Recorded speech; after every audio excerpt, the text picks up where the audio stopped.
Hello बच्चों। आज की क्लास में हम बहुत ही इम्पोर्टेंट एक क्वेश्चन पेपर डिस्कस करने जा रहे हैं जिसको मैंने डिज़ाइन किया है अलग अलग सैम्पल पेपर्स बुक्स से क्वेश्चन ले करके। और ये बहुत ही हेल्पफुल क्वेश्चन पेपर आप लोग के लिए होगा बोर्ड एग्जाम के लिए टर्म 2 के। तो चलिए इस क्वेश्चन पेपर को हम लोग सॉल्व करते हैं। एक बार में नहीं, 2-3 पार्ट में सॉल्व करेंगे हम और आराम से इसको सॉल्व करेंगे थोड़ा थोड़ा क्वेश्चन। ठीक है, तो देखते हैं पहला क्वेश्चन हमें जो दिया है। फर्स्ट क्वेश्चन है, from the following information, calculate the amount of sports material to be shown in income and expenditure account of a welfare club for the year 31st March 2021। अब क्या क्या इंफॉर्मेशन हमारे पास है। स्पोर्ट्स मटेरियल ऑन 1 अप्रैल है 80,000। Sports material on 31 March 2021 25% more than opening stock. Opening stock से 25% ज़्यादा। तो opening कितना था 80,000। 80,000 का 25% कितना होता है आप कैलकुलेट कर लो। 25% मतलब 4 से जो है डिवाइड कर दो इसको आसानी से। तो ये कितना आ जाएगा हमारे पास 1 लाख आ जाएगा। कितना आ जाएगा 1 लाख। फिर इसके बाद हमें इंफॉर्मेशन दिया है क्रेडिटर फॉर स्पोर्ट्स मटेरियल 1 अप्रैल 40,000 और creditor for sports material 31 March 2021 25% more than opening creditor. तो अगर ओपनिंग 40 है और 25% मोर देन की बात कर रहा है तो 10,000 जोड़ दो, कितना हो जाएगा 50,000 हो जाएगा। फिर इसके बाद ये amount paid to creditor for sports material 1,40,000। Cash purchase of sports material 50,000। Sports material sold during the year, book value 30,000 थी और सेल किया 38,000 में। तो हमें यहाँ पे इसको सॉल्व करना है। तो यहाँ पे हमें फाइंड क्या करना है कि इनकम एंड एक्सपेंडिचर अकाउंट में कितना आएगा, ये बताना है हमें। इनकम एंड एक्सपेंडिचर अकाउंट में अमाउंट कितना जाएगा, तो उसको हम यहाँ पे सॉल्व कर लेते हैं। ठीक है, तो फर्स्ट क्वेश्चन, ठीक है, calculation of amount of sports material consumed, कितना कंज्यूम किया वो हम निकालेंगे। तो सबसे पहले हमें क्या लिखना है, opening sports material, opening sports material. Opening sports material अभी आपने देखा कितना है 80,000।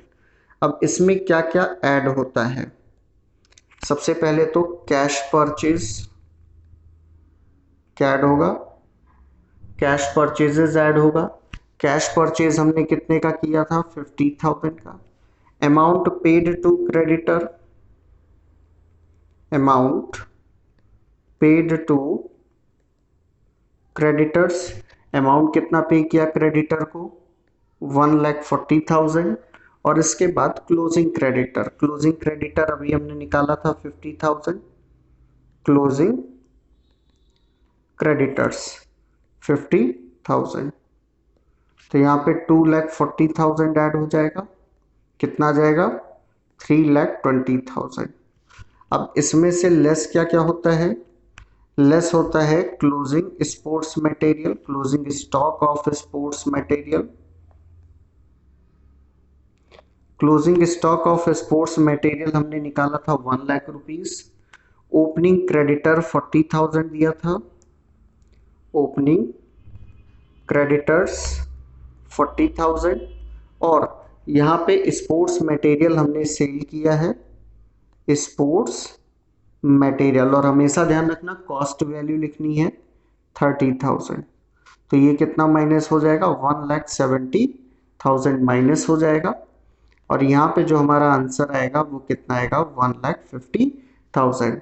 तो ये अमाउंट हम कहाँ पे दिखाएंगे, इनकम एंड एक्सपेंडिचर अकाउंट में दिखाएंगे। ठीक, तो ये तो हो गया पहला क्वेश्चन।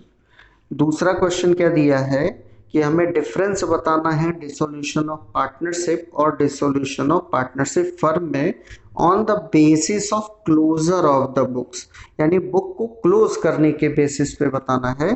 तो क्वेश्चन 2 का आपका आंसर क्या हो जाएगा, अगर हमारा पार्टनरशिप फर्म है, पार्टनरशिप को क्लोज करना है, तो पार्टनरशिप क्लोज होने का मतलब है change between the relationship between partners, partners के बीच में रिलेशनशिप बदल रहा है। और पार्टनरशिप फर्म के डिसोल्यूशन से क्या मतलब है कि फर्म बंद हो रहा है। तो इसके हिसाब से पार्टनरशिप में फर्म क्लोज नहीं हो रहा है, business is not closed, business is not closed. तो so no need to close the books permanently, permanently book हमें क्लोज नहीं करना है। और पार्टनरशिप फर्म का जब डिसोल्यूशन होता है तो बिजनेस इज क्लोज्ड, बिजनेस क्या हो जाता है, बंद हो जाता है। So books of accounts are closed permanently, permanently हम बुक को क्लोज करते हैं। तो ये चीज ध्यान रखिएगा, ठीक है।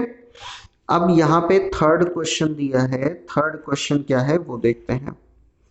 तो थर्ड क्वेश्चन दिया है, Arjun, Bhim and Nakul are partner sharing profits losses in the ratio of 14:5:6 respectively. Bhim retires and surrenders his complete 5/25 share in favor of Arjun. यानी पूरा का पूरा शेयर किसको दे दे रहा है, अर्जुन को दे दे रहा है। The goodwill of the firm is valued at 2 years purchase of super profit based on average profit of last 3 years. The profit for the last 3 years are rupees 50,000, 55,000 and rupees 60,000 respectively. The normal profits for the similar firm are rupees 30,000. Goodwill already appear in the books of the firm at rupees 75,000. Give necessary journal entries to address the goodwill. तो सबसे पहले तो ये जो goodwill दी है 75,000 firm की existing goodwill, इसको हम राइट ऑफ करेंगे। तो इसको जब हम राइट ऑफ करेंगे तो एंट्री क्या बनेगी, Arjun's capital account debit, Bhim's capital account debit, और तीसरा पार्टनर कौन है, Nakul, Nakul's capital account debit to goodwill account. इसको राइट ऑफ क्यों करते हैं, क्योंकि ये एग्जिस्टिंग गुडविल है और एग्जिस्टिंग गुडविल को राइट ऑफ कर दिया जाता है। रेशियो हमें दिया गया है, रेशियो क्या है 14:5:6। तो ये अगर 14:5:6 में डिवाइड होगा तो यहाँ पे ये अमाउंट क्या आ जाएगा आपका, ये अमाउंट आपका आ जाएगा 42,000, इसके बाद ये आ जाएगा 15,000 और फिर आ जाएगा 18,000, ठीक है। तो ये आपका जो है शेयर डिस्ट्रीब्यूट हो गया। अब इसके बाद जो गुडविल के लिए कैलकुलेशन बोला है वो क्या बोला है, गुडविल के लिए देखिएगा कैलकुलेशन क्या बोला है यहाँ पे कि जो गुडविल है वो 3 ईयर के एवरेज प्रॉफिट से सुपर प्रॉफिट निकालो और उससे कैलकुलेट करो। तो कैसे निकलेगा भाई, एवरेज प्रॉफिट हमें निकालना है पहले। एवरेज प्रॉफिट 50,000 पहले साल का, दूसरे साल का दिया है 55,000, तीसरे साल का है 60,000 और डिवाइड कर दो 3 से, तो ये कितना हो जाएगा 1,65,000 डिवाइड बाई 3, तो ये आपका आ जाएगा यहाँ पे 55,000। सुपर प्रॉफिट क्या हो जाएगा, सुपर प्रॉफिट आपका क्या होता है, average profit minus normal profit. तो एवरेज प्रॉफिट आपके पास 55,000 है, नॉर्मल प्रॉफिट बोला सिमिलर फर्म का कितना होता है 30,000, तो ये कितना आ जाएगा 25,000 आ जाएगा। और गुडविल, फर्म की जो गुडविल है वो कितने ईयर के परचेज पर बोला है, 2 year purchase of super profit, तो ये कितना आ जाएगा 50,000। अब रिटायर कौन हो रहा है, भीम रिटायर हो रहा है, तो भीम का शेयर कितना हो जाएगा वो निकाल लें। भीम से शेयर ऑफ गुडविल, भीम से शेयर ऑफ गुडविल 50,000 और भीम का शेयर जो दिया है वो कितना है 5/25, 5/25, 25 2 जा 50, 2 5 जा 10, यानी 10,000 आया। और इसके लिए कोई गेनिंग रेशियो निकालने की जरूरत नहीं है, क्योंकि यहाँ पे क्लियरली देखिए कि बोला है कि Bhim retires and surrenders his complete 5/25 share in favour of Arjun. तो पूरा का पूरा किसको दे दिया? अर्जुन को दे दिया। तो gaining partner capital account debit हो जाएगा। तो Arjun capital account debit to Bhim's retiring partner capital account.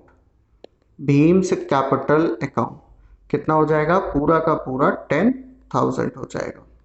ठीक है, तो ये थर्ड क्वेश्चन आपका कंप्लीट हुआ। ठीक, अब फोर्थ क्वेश्चन है, और फोर्थ क्वेश्चन को देखते हैं क्या दिया है यहाँ पे।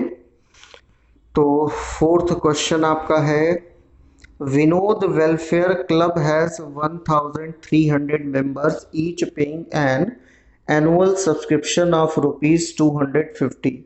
During the year ended 31st March 2021, the club did not receive subscription from 62 members or received subscription in advance from 75 members for the year ending 31st March 2022.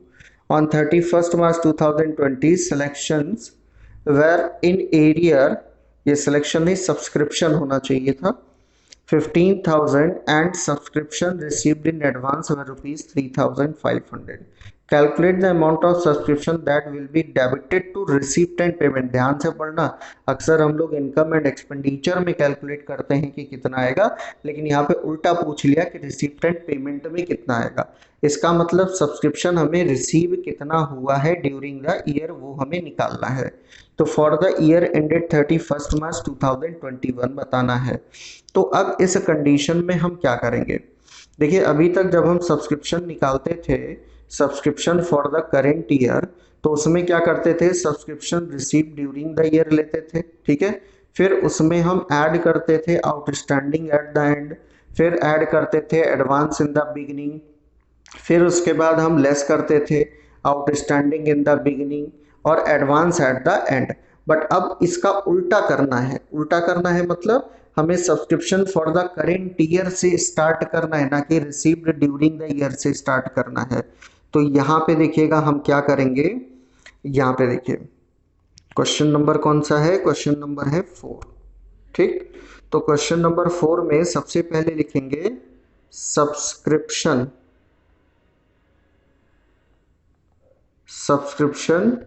For current year. तो current year का कितना हो जाएगा? Total हमारे पास member हैं 1,300 और into एक member से हमें कितना मिलना है? 250 रुपीज मिल रहे हैं। कितने मिल रहे हैं?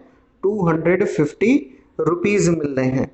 तो अब टोटल सब्सक्रिप्शन जो हमारा करेंट ईयर का होना चाहिए वो कितना होना चाहिए? मल्टीप्लाई कर लें हम। तो जब हम मल्टीप्लाई करेंगे तो कितना आ जाएगा ये अमाउंट? कैलकुलेट करके देख लो। तो यहाँ पे आ जाएगा 3,25,000। कितना आ जाएगा? 3,25,000। जीरो ज़्यादा हो गया, कम कर दें, 3,25,000। ठीक, अब इसके बाद हमें क्या करना है? उल्टा चलना है। तो ऐड क्या करेंगे? ऐड आपका हो जाएगा आउटस्टैंडिंग इन द बिगिनिंग, उल्टा कर दीजिए, एडवांस एट द एंड, और लेस क्या क्या हो जाएगा? लेस हो जाएगा आउटस्टैंडिंग एट द एंड और एडवांस इन द बिगिनिंग। ये लेस कर दीजिए, आपको मिल जाएगा आंसर कि रिसीप्ट एंड पेमेंट में कितना आएगा, यानी करंट ईयर में हमें कितना मिला है। ठीक है, तो इसको हम सॉल्व कर लेते हैं। कितना आ जाएगा भाई? यहाँ पे देखो क्या लिखा है, during the year ended 31st March 2021 the club did not receive subscription from 62 members. 62 member से इस ईयर में नहीं मिला, तो ये कितना हो जाएगा? 250 रुपीज एक मेंबर से चाहिए और 62 मेंबर से नहीं मिला है। मल्टीप्लाई कर लो, कितना हो जाएगा भाई? 0, 25 2 ज़ा 50, कैरी आया 5 और 25 5 6 ज़ा 150, तो ये हो जाएगा 155, 15,500। ठीक, इसके बाद आगे क्या दिया है? received subscription in advance from 70 to 75 members for the year ending 31st March 22, यानी एडवांस एट द एंड दिया है ये, तो कितना हो जाएगा 250 रुपीज पर मेंबर, और मेंबर कितने 75 से मिला, तो 25 पंचे 125 हो जाएगा, और यहाँ पे बचेगा 12, और 25 सत्ते 175, तो ये हो जाएगा 187 यानी 18,750। इसके बाद क्या दिया है आगे, ऑन 31 मार्च 2020 यानी पिछले साल subscription were in arrear 15,000 clearly दिया है कि आउटस्टैंडिंग कितना था पहले 15,000, और इसके बाद क्या दिया है, सब्सक्रिप्शन एडवांस कितना मिला था 3500 रुपये 3,500, तो इसको आप जोड़ लीजिए, तो ये आपका हो जाएगा 750, और ये हो जाएगा 5 5 10 8 18, 18 एक आया 2 1 3 3 2 5 3, 3,58,750, और यहाँ पे 19,000 माइनस कर दो तो ये आ जाएगा 3,39,750, तो ये आपका आंसर हो गया। अब इसी में एक और है ऑप्शन में, ये लास्ट क्वेश्चन अभी आज का, ऑप्शन में क्या दिया है, following information is provided by ABC Welfare Club on 31st March 2021. General fund as on 31st March 2020 rupees 5 lakh, 10% general fund investment 2 lakh, opening दिया है, interest received on general fund 20,000, general fund investment पे 20,000 का interest मिला, how will you present the above information in the financial statement. तो यहाँ पे एक चीज ध्यान देखना, फंड बेस्ड अकाउंटिंग में कंफ्यूज मत हो जाना, क्योंकि ये जनरल फंड है, कौन सा फंड है, जनरल फंड है, ना कि स्पेसिफिक फंड है ना, तो ये चीज ध्यान रखना।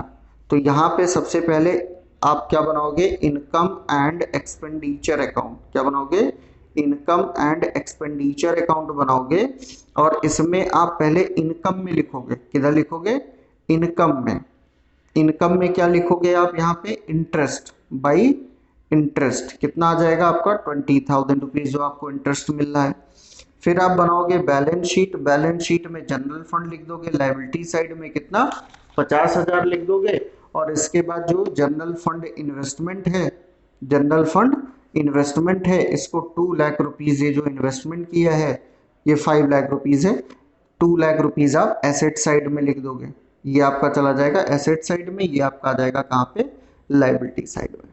ठीक है, तो ये आपके 4 क्वेश्चन हो गए, 12 क्वेश्चन है, यानी 3 वीडियो में खत्म हो जाएगा, 3 से 4 वीडियो लगेगा, खत्म हो जाएगा, और ये क्वेश्चन पेपर आपके लिए बहुत ही हेल्पफुल होगा।